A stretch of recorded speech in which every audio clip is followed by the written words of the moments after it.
ದತ್ತಾತ್ರೇಯ ಪೀಠದಲ್ಲಿ ದತ್ತ ಜಯಂತಿ ಹಿನ್ನೆಲೆಯಲ್ಲಿ ಚಿಕ್ಕಮಗಳೂರಿನಲ್ಲಿ ಈ ಒಂದು ದತ್ತ ಜಯಂತಿಗೆ ಚಾಲನೆಯನ್ನ ಕೂಡ ಕೊಡಲಾಗ್ತಾ ಇರುವಂತದ್ದು.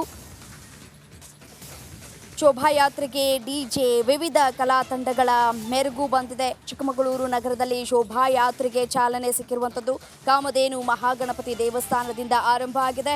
ಶೋಭಾಯಾತ್ರೆಗೆ ವಿಪಕ್ಷ ನಾಯಕ ಆರ್ ಅಶೋಕ್ ಚಾಲನೆ ಕೊಟ್ಟಿದ್ದಾರೆ. ಕೇಂದ್ರ ಸಚಿವೆ ಶೋಭಾ ಕರಂದ್ಲಾಜೆ, ಶಾಸಕ ಸುನಿಲ್ ಕುಮಾರ್, ಮಾಜಿ ಸಚಿವ ಸಿಟಿ ರವಿ, ವಿಎಚ್ಪಿ ಭಜರಂಗದಳ ಮುಖಂಡರು ಕೂಡ ಉಪಸ್ಥಿತರಿದ್ದಾರೆ. ಬಸವನಹಳ್ಳಿ ಮುಖ್ಯ ರಸ್ತೆ, ಹನುಮಂತಪ್ಪ ವೃತ್ತ, ಎಂಜಿ ರಸ್ತೆಯಲ್ಲಿ ಈ ಒಂದು ಶೋಭಾಯಾತ್ರೆ ನಡೆಯಲಿದೆ.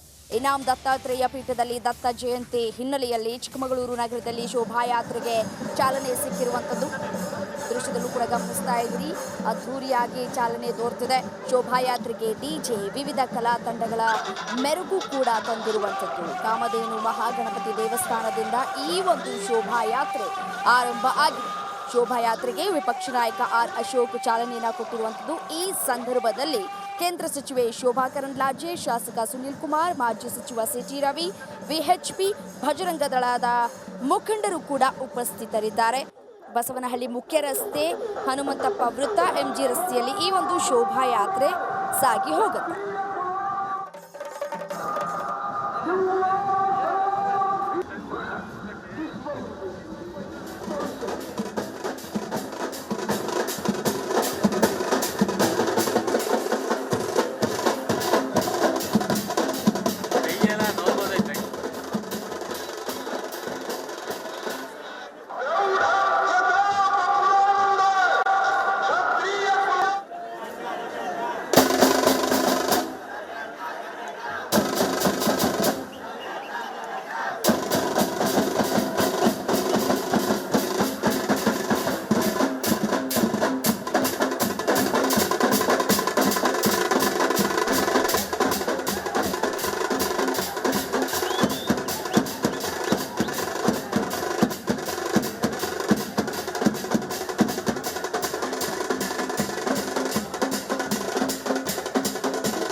ಶೋಭಾಯಾತ್ರೆ ಇವತ್ತು ಚಾಲನೆ ಆಗಿದೆ. ನಮ್ಮ ಕೇಂದ್ರ ಸಚಿವರಾದಂಥ ಶೋಭಾ ಅವರು, ಸಿಟಿ ರವಿ ಅವರು, ಸುನೀಲ್ ಅವರು, ನಾನು, ನಮ್ಮ ಯುವ ಮೋರ್ಚಾ ಧೀರಜ್ ಅವರು, ಜೀವರಾಜ್ ಅವರು, ನಾವೆಲ್ಲ ಬಂದಿದ್ದೀರಿ. ಭಾಳ ವರ್ಷಗಳ ಕಾಲ ಇದನ್ನು ನಮ್ಮ ಸಿಟಿ ರವಿಯವರು ಮತ್ತು ಸುನೀಲ್ ಅವರು, ಶೋಭಾ ಅವರು ಅವರೆಲ್ಲ ನಡೆಸ್ಕೊಂಬಂದಿದ್ದಾರೆ. ಮೊದಲನೇ ಬಾರಿಗೆ ನಾನು ಶೋಭಾಯಾತ್ರೆ ಪಾಲ್ಗೊಂಡಿದ್ದೀನಿ. ನನಗೊಂಥರ ಪೂಜ್ಯ ಭಾವನೆ. ಇಂಥ ಒಂದು ಯಾತ್ರೆಯಲ್ಲಿ ಭಾಗವಹಿಸುವಂಥ ಅವಕಾಶ ಭಗವಂತ ನನ್ನ ಕರುಣಿಸಿದ್ದಾನೆ. ಅಟ್ಲೀಸ್ಟ್ ಮುಂದಿನ ವರ್ಷಕ್ಕಾದರೂ ಕೂಡ ದತ್ತಾತ್ರೇಯ ದೇವಸ್ಥಾನ ನಿರ್ಮಾಣ ಆಗಲಿ, ಎಲ್ಲ ನಿಗಮಗಳು, ಎಲ್ಲ ಏನು ಅಡೆತಡೆಗಳಿದೆ ಅವೆಲ್ಲರೂ ಕೂಡ ಕ್ಲಿಯರ್ ಆಗಲಿ. ಹಿಂದೆ ನಮ್ಮ ಸರ್ಕಾರ ಇದ್ದಾಗ ಏನು ಅಡೆತಡೆಗಳಿತ್ತು ಅದನ್ನು ಆಲ್ಮೋಸ್ಟ್ ಆಲ್ ಕ್ಲಿಯರ್ ಮಾಡುವಂಥ ಪ್ರಯತ್ನವನ್ನು ನಾವು ಮಾಡಿದ್ದೀರಿ. ಪೂಜಾರರ ನೇಮಕ ಆಗಿದೆ, ಇವೆಲ್ಲ ಆಗಿದೆ. ಹಿಂದೂಗಳ ಭಾವನೆಯನ್ನು ಪದೇ ಪದೇ ಕಾಂಗ್ರೆಸ್ ಅವರು ಕೆಣಕ್ತಾರೆ. ಹಿಂದೆನೇ ಅವ್ರ ಸರ್ಕಾರ ಇದ್ದಾಗ ಈ ದತ್ತಾತ್ರೇಯ ಪೀಠವನ್ನು ತೆಗೆದು ಮುಸಲ್ಮಾನರ ಒಂದು ವಕ್ಫ್ ಬೋರ್ಡ್ಗೆ ಹಸ್ತಾಂತರ ಮಾಡಿದರು.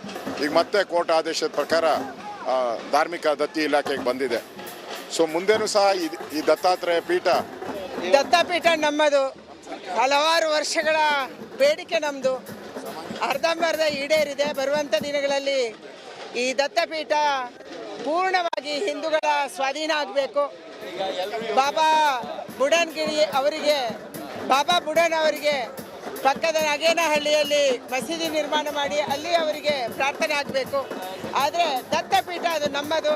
ಅದಕ್ಕಾಗಿ ಇವತ್ತು ರಾಜ್ಯದಾದ್ಯಂತದಿಂದ ನಮ್ಮ ಹಿಂದೂ ಯುವಕರು ಭಾಗವಹಿಸ್ತಾ ಇದ್ದಾರೆ, ಉತ್ಸಾಹವನ್ನು ತೋರಿಸ್ತಾ ಇದ್ದಾರೆ.